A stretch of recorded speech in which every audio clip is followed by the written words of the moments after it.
All the amazing food I've been eating had me sleeping in pretty late. I am actually going to be getting on the water so late today. It'll be the first time I'm getting on the water past 10 o'clock. I didn't really plan on it. Like, I keep on telling myself I'm gonna make a really strong push one of these days, like that 50-mile day, and just get up early and start paddling at like 6:30 and not stop until like 9 o'clock and see how far I can really get. A lot of preparation goes into a day like that, where you gotta get to sleep early so that you can wake up early. You have to have like your lunch made and everything so that you can eat it while you're in the boat, and you have to be mentally ready to work hard all day, and your muscles have to be well rested and not sore from the day before. So I do think I'm gonna do a day like that soon, but today just isn't turning out to be that day. I got on the water kind of late, and I've just kind of been drifting along today. I am taking it easy today. And it's not that I'm especially, sore or tired. I think today I'm just not real focused on making a lot of progress. I'm just kind of enjoying the river. And honestly, feeling a little bit of burnout on the whole thing. Not so much that I don't want to still do it, but just enough to make it difficult to want to paddle. Well, this side sure doesn't have a very easy landing to unload from. It's kind of a cliff. This view up here kind of gives you a pretty good idea of how wide the river is getting now. Now, I stopped really early today, and I mostly just drifted along, but I made it from here, through all these bends, and all the way to here. I think I'm getting used to sleeping in the tent because I tend to be sleeping in a little bit later, which is good for rest but bad for progress. I might have to start setting an alarm. I can hear a storm brewing nearby this morning, but I think I'm gonna paddle through it if I need to. I haven't even gotten my stuff packed up and it already started raining.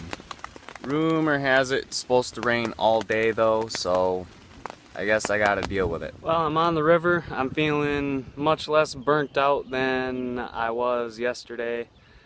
And it quit raining, at least for now, so it's all good news. So this is what I've been eating most of my trip. It's a concoction of peanut butter, oatmeal, uncooked oatmeal, granola,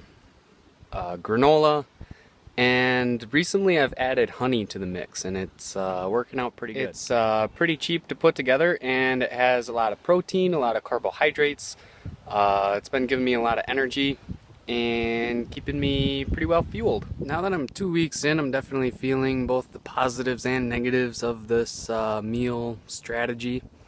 There's not a lot of variety. Everything tends to taste like peanut butter. The only real variation is the flavor of oatmeal that I put in it. But I haven't had to start a fire. I haven't had to use my little stove yet. These are pretty convenient, and I do like eat Cliff bars and Nutri-Grain bars in addition to that, but I'd say my main source of nutrition is my peanut butter, oatmeal, granola, honey mix. It rained really hard after that, but I didn't even use my poncho. I don't know if Mother Nature thinks this is funny or something, but every time it rains, it tends to be followed up by a headwind from hell. Oh, the dam in Brainerd is in sight. I tell ya, paddling them little lakes with a headwind after a storm sure gave me flashbacks of Lake Winnie, and probably gonna have nightmares tonight.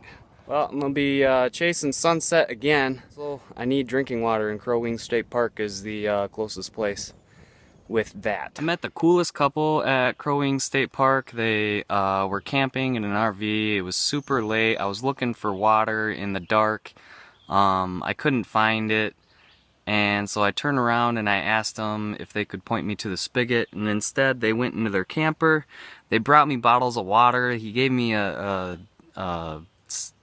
package of beef sticks, and they made me nachos and gave me beer and mixed me a drink and gave me more water, and then they sent me off with a gallon jug of water that I could fill my my resupply with, which was super awesome. I didn't have to find the spigot. All I had to find was my tent after all of that at around midnight, but small price to pay for an amazing time. So I didn't get there until dark, but I started up here and I ended way down here. Thank you very much for your time. Make sure to follow me on Facebook, Instagram, Twitter, and at travelingafro.com. I'll see you next time.